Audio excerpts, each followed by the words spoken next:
Mga bahay na lubog sa baha, mga daang tila naging ilog at bilyong-bilyong pisong pondo para sa flood control projects.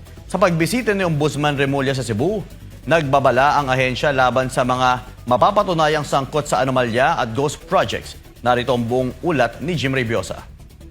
Dahil sa matinding galit sa paulit-ulit na pagbaha at nagpapahirap sa buong lalawigan, sa kabila ng napakalaking pondong inilaan dito, naglunsad ang Office of Ombudsman ng malawakang investigasyon sa 60 bilyong pisong flood control projects sa Cebu sa nakalipas na 6 na taon.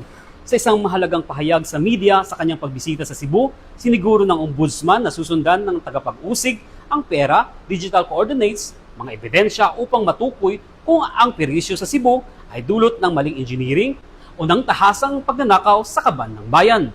Yes, isa yan sa mga mahalagang agenda namin, alituntunin namin, ipinunta rito sa Cebu. We looked at the projects of flood control here in Cebu, and from our understanding, for the past 6 years, 60 billion has been poured into Cebu. And most of it, or 25%, the bulk of it went to 7th District, 7th District. And 25% of it also went to a leading contractor, Kirante.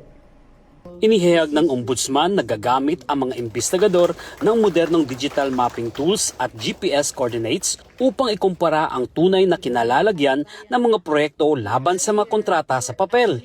Nakatutok ang mga prosecutor sa mga ghost projects sa Cebu. Tutukuyin kung totoo ang mga ghost flood control barrier sa mga lugar tulad ng Balamban sa tulong ng satellite tracking upang mahuli ang mga dobleng pagpapalabas ng pondo o proyektong nasa papel lamang. When we are given a job like this, the first thing we do is look at the coordinates, because it's so easy, it was so easy before, to transfer stations and to double count. One project will be 2 items, so they double count it. So we will look at that. We will look at the location through the tools that we have digitally, so we know if it's really ghost or not ghost, if substandard, or basta lahat ng pwedeng makitang violation, we will look at it.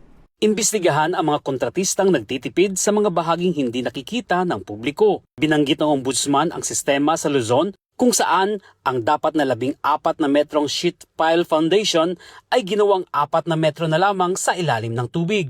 Muling susuriin ang mga proyekto sa mga ilog na tumatawid sa iba't ibang munisipalidad tulad ng Butuanon River, pati na rin ang inilaang pondo sa Bohol, Tacloban at Silangang Visayas.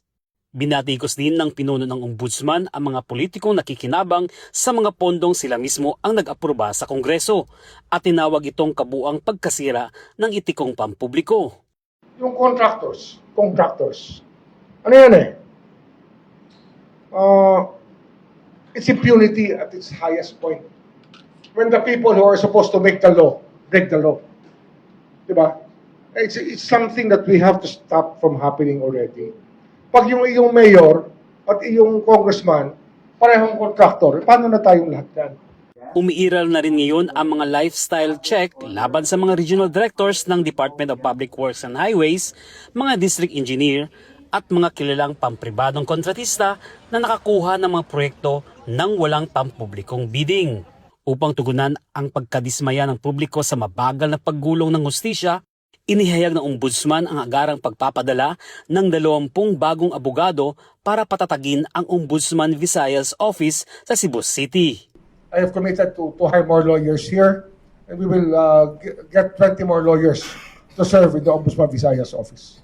Prosecution and fact-finding and preliminary investigation purposes, yun ang ating kailangan gawin. Nakatutok ang mga ito sa fact-finding at criminal investigation upang makabuo ng airtight na mga kaso bago maghain sa korte. Bukod sa pagsasampa ng kaso, makipag-ugnayan na rin ang Ombudsman sa mga pinuno ng lehislatura upang isulong ang batas para sa mandatory digital transparency. Sa ilalim ng panukalang ito, kakailanganing i-livestream ng bawat tanggapan ng pamahalaan mula barangay hanggang sa mga pambansang kagawaran ang kanilang bidding at i-post online ang lahat ng kontrata, permit at pasahod. Sa pagdating ng 20 bagong prosecutor sa Visayas at paggamit ng satellite tools sa pagsusuri ng mga lumang kontrata, harapin man ng ombudsman ang malaking pangkat politikal. Malinaw ang mensahe nito para sa mga mamayan ng Cebu na taon-taon nagrusa sa baha. Tapos na ang panahon ng pagdadahilan at oras na para sa pananagutan.